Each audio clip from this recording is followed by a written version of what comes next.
You're listening to Generation AI from Live Person. Welcome everyone to Generation AI. I'm Ruth Zive, and I am so delighted today to be speaking with Vittorio Banfi. Vittorio is a real deal entrepreneur. He sold his first company to Google in 2022, and he already has a new AI project in development. I'm really excited to talk about that. So get ready to listen in on a deep conversation about AI hype, creativity, and personalization. But before we officially welcome Vittorio to the show, I'd like to play for him a one-of-a-kind piece of AI-generated content that our team created especially for you. In the beauty of Italy, where dreams take flight, a visionary entrepreneur emerges in the light. Vittorio Banfi, a name that rings with pride, built a company called Bot Society, reaching far and wide. Oh, Vittorio Banfi, a pioneer with a dream. From Bot Society to Google, his success did gleam. Now he's venturing anew, with podcasts as his theme. A new company he crafts like a flowing, endless stream. With Tailor's AI at work, a symphony begins, crafting stories and conversations that resonate within. It weaves the words together like a masterful scene, tailoring each podcast to fulfill every listener's dream. Vittorio Banfi, a visionary leading the charge. Tailor's symphony of podcasts, a treasure to enlarge. With every episode, a story tailored to ignite. The future of podcasting shines so bright. Vittorio, what is your reaction to that AI-generated poem or song? Oh my God, that was awesome. It's the first time I'm hearing it, and it was to the right level of cringe. It was absolutely masterful. It's like cringy, but also impressive a little bit, right? It's of course it's about me, so bonus points about that for sure. And it's super interesting how the AI can weave the words together like that. It's super fun. Agreed. Well, welcome to the show. I'm so excited to have you here. Thank you so much for doing this. Let's start out. Tell us a little bit about you, maybe something personal, a little bit of background professionally, and then specifically share with us, how did AI come into your life? What is your first memory of it? That's awesome. So Vittorio grew up in Rome, Italy, and at the end of 2017, I was obsessed with this idea of working on the intersection of creativity and artificial intelligence, and in particular, conversational interfaces. So we started to kind of look at that, and we came up with Bot Society, which was like Photoshop for AI. And so we worked a lot on that, and we ended up building something like Photoshop, but for a conversation where you come up with the back and forth instead of the buttons. So you don't have questions, you don't have buttons, but you have questions, for example. And then I was at Google for a little bit, and now I'm working on a new idea. It's again at the intersection of creativity and AI. But if I have to think about the first time I encountered AI, that's way before this. And so tell us about that. Well, when did it first enter into your brain? So I think that the very first time was on the IRC chat, which was like a very old chat protocol. I don't know if you ever, and so back in the days, like, it's not too much time ago actually, but like it was still used a lot, and you could simply build like chatbots for chats. And this idea of like building something that replies to you, and you build it and then it replies to you, for me was mind blowing when I was a teenager. And I think from that moment on, I kept pulling the thread.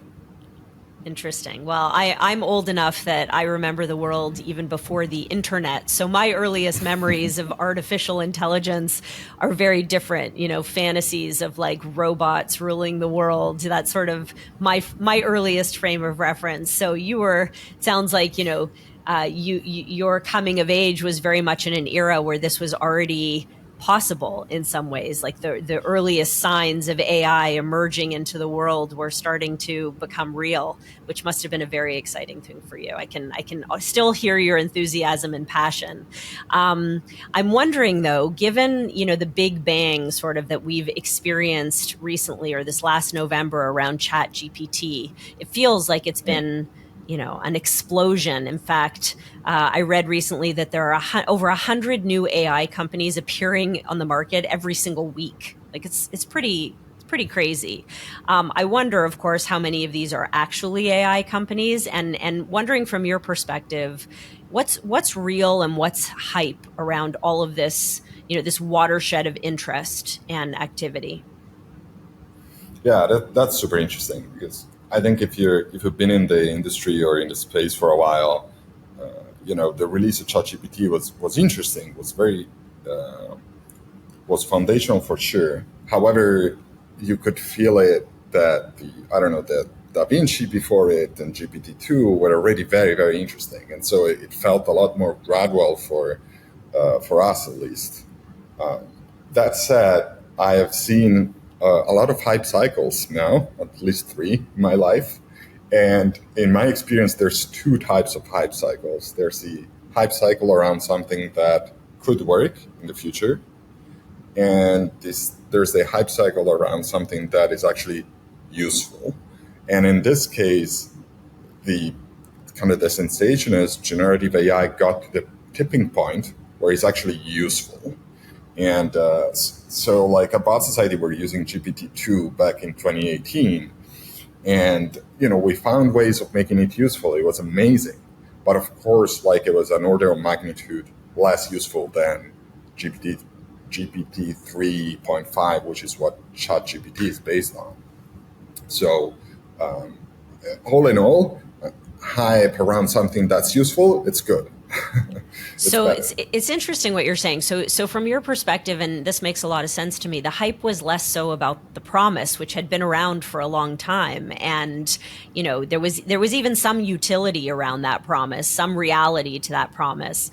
But the hype was really much about the commoditization or accessibility or availability or mass utility of this promise now coming to life in a much more tangible way. Do you think that's a fair way to characterize it from your perspective?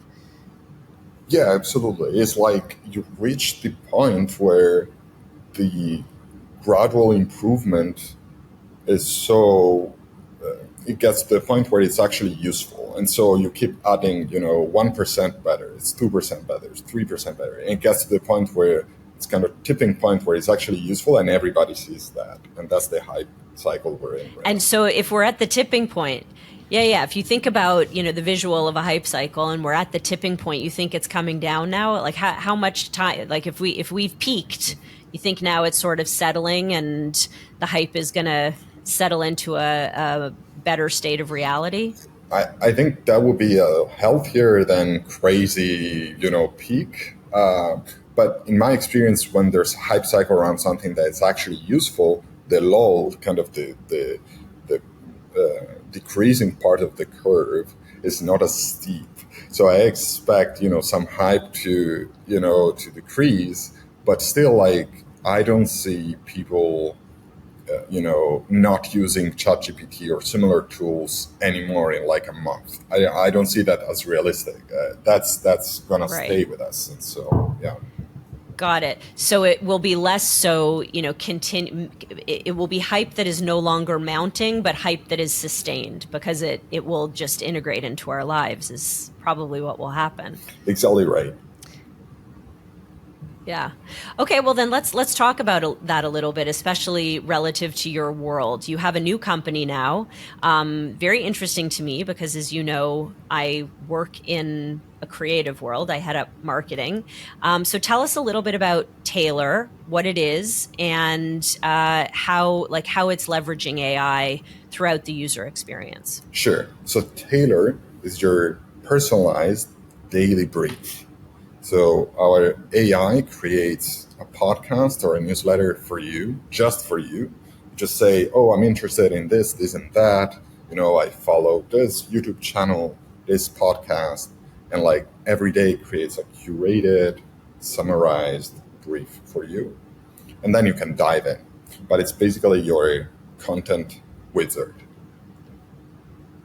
That's very cool. So it's aggregating content from all sources, from like how does it work? Maybe double click on that a little bit, and how would my tailored experience come to life? Oh yeah, sure. So you would open Tailor and you can select a synthetic host, which is one of our artificial intelligence hosts, and you can say, I'm interested in, say, marketing, say UX, and I don't know, like local news in New York, for example. And our synthetic host finds, relevant publications, YouTube channels, Twitter accounts. You can add your own, and then, every day you have, the most important things of the day. And you can dive in. You can go and check out the exact piece of content, the article from the New York Times, or that specific tweet or YouTube video. But you have like this 5 minutes, 10 minutes, you name it. You have this summary every day, and that helps you a lot in navigating the sea of content that we have to face every day. Absolutely. We're inundated with content. So I love this idea that you have your own personalized guide surfacing the content that's most meaningful to you. Is Tailor constantly learning based on how I engage with that content? Is that one of the sort of elements of the AI? I think about, I'm embarrassed to admit that I fall into those TikTok rabbit holes, and I'm always so shocked at how curated my TikTok feed is, obviously based on how I'm engaging with that content. So is Tailor doing that across all content sources just for me? Exactly right. Is checking out like what you're listening to or reading, because you can skip like chapters in the podcast, or you can skip the newsletter if you want. And so we're using that to learn, but also it's learning from just you telling the host, hey, just make it 2 minutes shorter today because my commute is shorter, or something like that. Like you can also do that. Very cool. Very cool. So I mentioned TikTok, which arouses in people strong feelings, because I think that, folks recognize the opportunity around AI for sure. You get a much more personalized experience. You get easier access to the things that matter most for you. But then there's threat on the other side of that opportunity, and risk. How much of myself am I giving away to these applications that are learning about my personal preferences, my personal information? What's your perspective on that? How do you think about the threats versus the opportunities? Well, that's a great question. I think on TikTok, there's a lot of questions around where is this data going exactly, and how is it being used other than serving you videos. I think there's always this kind of balance between the trust that you have in the company that is producing the products that you're using, and the fact that with these infinite opportunities of spending your time, infinite amount of content out there, infinite amount of videos, infinite amount of whatever, you need a guide. Otherwise, the paralysis is going to just block you, and you will end up not spending your time properly. What I'm not excited about when I look at TikTok is not geared towards making good use of your time, right? That's not the objective of the app. And so what we're trying to do at Tailor is saying, okay, we're going to take that part of their book, which is like studying how you engage with content and using it to curate stuff. But the objective is making good use of your time. So you don't get pulled into the rabbit hole. You're more so satisfied with what you've consumed because it's so tailor-made to what it is that you're looking for. You mentioned the word trust, which I think is very much at the center of this AI fascination. How do you at Tailor inspire that sense of trust in your users? I think I noticed on your website you have some guiding principles. How do you create those guardrails and really help your users to feel supported so that they should be trusting you and sharing with you, frankly, their preferences and personal points of view. Yeah. Well, that's super interesting. And we care a lot about safety in general. And so, for example, you mentioned our principles. We don't impersonate. So we don't, pretend to talk as if we were somebody else. We don't. We make sure that our synthetic hosts are reporting facts as they are reported by major publications. And to do that, we're using our own models that are not like the classic GPT. Not to dunk on GPT, it's a different job. And so that's and also we really really explain to our users, okay, those are the things that are happening. This is what the host is working on. This is where this particular piece of news or this particular Wikipedia entry was from, and you can always go back to where the information kind of originated and make your own judgment call. So the AI is not opaque. It's not like trying to separate you from reality. It's only trying to help you get where you need to go. And I'm sure we'll learn more. Like, we're very early, but those are the kind of guiding principles that we're trying to follow right now. Yeah, and good on you that you've preemptively asserted those principles and put them in place, and that you're holding your team and your product to those standards. I'm wondering, as a vendor in this space and somebody who spent some time at Google, what's your perspective on the role of government in mandating safety or security? Like, do you think that it's up to the vendor individually to establish those protocols and ensure a sense of safety? Do you have concern that other vendors out there may be operating with nefarious intention or are maybe just negligent? Like, what's the role of government, I guess, and policy in all of this from your perspective as a vendor? Oh, that's a super important question. One. Yeah. And it's super Yeah. difficult because you have moving layers, right? You have the technology, which is still very much moving. And so imagine like trying to regulate the train when a new model of train that has completely different speed and needs a different, rail track is coming up every week. It would be kind of hard to come up with a global train regulation, right? And so you have that layer moving, and you also have the society reacting to it. And so when you come up with regulation, you need to understand that it's being released, quote unquote, on the population. And so the level of knowledge and understanding of the AI tools that people have plays a role in this, right? So I think in that kind of maybe counterintuitive idea, but I think ChatGPT kind of helped people realize what AI can do, and now the conversation about regulations is different than if we were only talking about kind of back-end systems that were only like used to do face recognition at airports, and only the Secret Service had access to it, right? So you have that moving layer of society, which is also extremely important. Of course, like, I'm biased, like, I'm the CEO of a small company. Like, for me, regulations are potentially a threat because they can also be used by huge companies like Microsoft to kind of encroach their position and make sure there's no possibility for a small company to kind of punch above our weight and compete with them. So that is also risky, right? Because we don't want this. Absolutely. Yeah.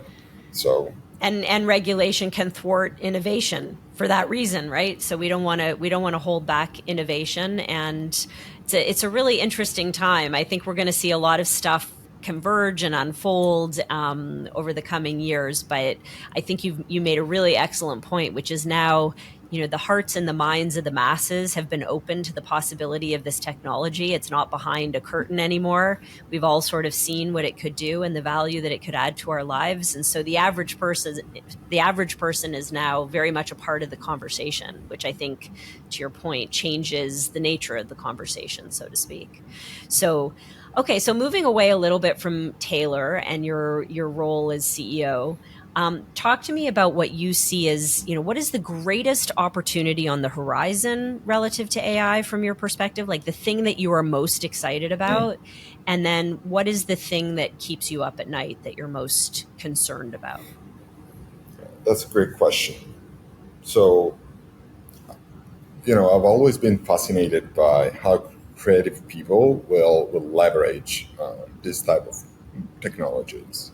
And it's similar to a new material. Like, let's say you're Michelangelo, you're a sculptor, like, oh, we give you a completely new type of marble. Like, Michelangelo would have been very excited about that, right? Or maybe not, but it would have been a new possibility of expression for sure. And so what I'm really excited about is, can we build AI systems that actually empower creative people? In our case, they would be content creators, to focus on their work they do best, instead of, focusing on creating a 3 seconds video that is vertical, et cetera, et cetera. Just focus on doing what you do best, and using the tools that are out there to kind of take care of the rest. Is that possible? And I think in the next 5-10 years, we're going to see that for sure in some sort of way. It's still unclear exactly how. So the way in which AI, because there's a lot of anxiety about AI challenging art or creativity, but what you're saying is that you see the opportunity for AI to boost creativity and help creatives to do even more in realms perhaps that they hadn't already considered. AI almost as a medium in some ways. So as a creative, I like to hear that. I'm also excited about how the world of design and content is going to change as a result of this technology. And what keeps you up at night? So it's kind of the opposite scenario is also possible, right? Like we could not manage this right and end up in a situation where we devalue creativity. We think, okay, it's just another commodity. Like I don't need a director. I can just ask the AI to create a movie from scratch for me, kind of thing. And I think on some level, some movies out there, they really kind of feel like that a little bit, right? Like they feel like serious. That's fair. Right? So it's not only AI. The point I'm trying to make is like the society layer I was talking about before. It's also valid here. So we should try to think, okay, is there a way to build our incentive structures so that we don't end up there, like devaluing creativity, and we build systems that value that properly? Because people like people. Like people like to watch people. People like to see human creativity above all else, and so it's kind of the human nature. So I'm optimistic that this is the less likely scenario. I'm glad to hear it, and I certainly hope that that's the case. I share your perspective on both fronts. So we are nearing the end of this discussion. We'd like to end with the same question to all of our guests. So I'm going to ask you, tell our listeners, what is one thing in your life that you wish you could automate? And what is one thing in your life that even if you could do it, you would never automate? Oh, okay. So that I can automate, I'd say maybe like the curtains in the morning, something like that. Like, wait, maybe is that possible? As soon as the light comes. Well, I mean, I have automatic curtains. I have a remote control, but I have to go and press it. Right. So you're saying like as the sun rises, that it would automatically open up. That's a beautiful idea. Yeah, but not waking me up when I'm sleeping. So it's kind of hard to automate. Like make sure that. Right. Love that.